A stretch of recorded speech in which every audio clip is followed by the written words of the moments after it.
Alam mo ba na may isang Pilipinong tinawag ng mga Amerikano na tulisan pero para sa marami, isa siyang tunay na bayani?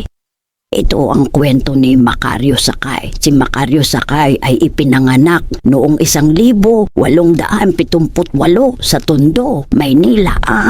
Isa siyang karaniwang mamamayan, isang aktor sa teatro at manggagawa. Pero nagbago ang lahat ng sakupin ng Amerika ang Pilipinas matapos ang pananakop ng Espanya. Habang maraming Pilipino ang sumuko, hindi sumuko si Macario Sakay. Kasama siya sa katipunan ni Andres Bonifacio at matapos patayin si Bonifacio at bumagsak ang unang republika, pinili ni Sakay na ipagpatuloy ang laban hindi para sa kapangyarihan kundi para sa kalayaan ng Pilipinas.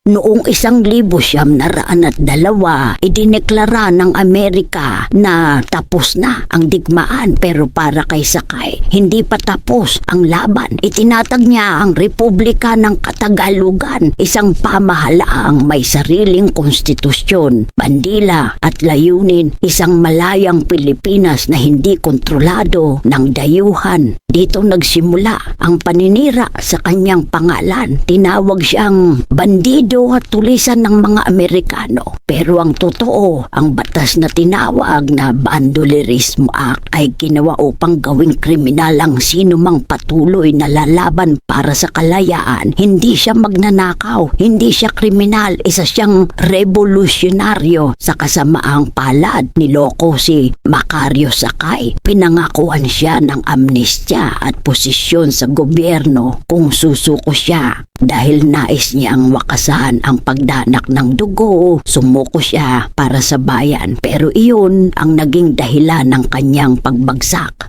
Noong 1907 si Macario Sakay ay binitay. Bago siya mamatay, sinabi niya ang mga salitang hindi kailanman nakalimutan ng kasaysayan. Hindi ako tulisan, ako ay revolusyonaryo. At doon nagtatapos ang kanyang buhay, pero hindi ang kanyang kwento.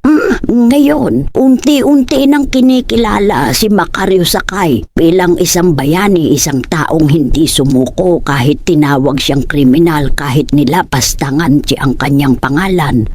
Si Macario Sakay ay patunay na ang tunay na bayani ay hindi laging kinikilala sa kanyang panahon. Kung sa tingin mo ay bayani si Macario Sakay, like, share at isubscribe ang channel na ito para sa mas maraming kwento ng mga bayani ng kasaysayan ng Pilipinas.